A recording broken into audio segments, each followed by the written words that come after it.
اگر آپ اس چیز کے بارے میں شکایت کرنا اور مانگنا چھوڑ دیں جو آپ کو کبھی نہیں ملنے والی، تو آپ کی زندگی اچھی اور پرسکون ہو جائے گی۔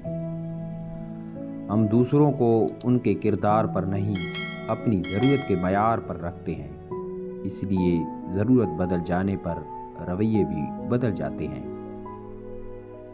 لوگ تب آپ پر زیادہ بھروسہ اور احترام کرتے ہیں جب وہ دیکھیں کہ آپ دباؤ میں بھی پرسکون رہنے کے قائل ہیں۔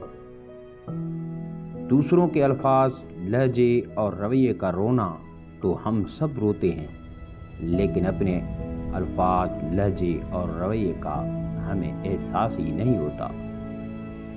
اعتبار کی قلت اور شک کی زیادتی رشتوں کی خوبصورتی ختم کر دیتی ہے۔ اگر تم عظیم بلندیوں کو چھونا چاہتے ہو تو اپنے دل میں انسانیت کے لیے نفرت کی بجائے محبت آباد کرو۔ اپنے آپ کو ہر وقت اللہ کی پناہ میں محسوس کرو۔ زندگی میں کبھی بھی خوف میں مبتلا نہیں رہو گے۔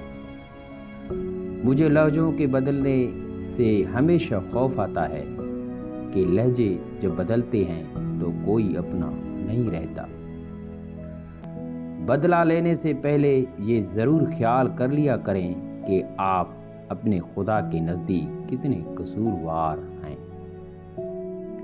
جب حلال و حرام جمع ہو جائیں تو حرام غالب ہوتا ہے، چاہے وہ تھوڑا سا ہی ہو۔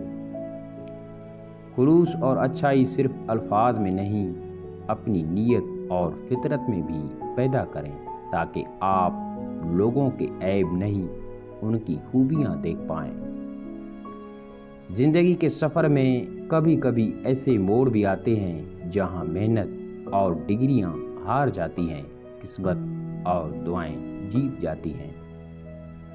خوش رہنا چاہتے ہیں تو یہ باتیں اپنی زندگی میں شامل کر لو۔ جو بات دل میں ہے اسے بولنے کی ہمت رکھو، جو بات کسی اور کے دل میں ہے اسے سمجھنے کی سمجھ رکھو۔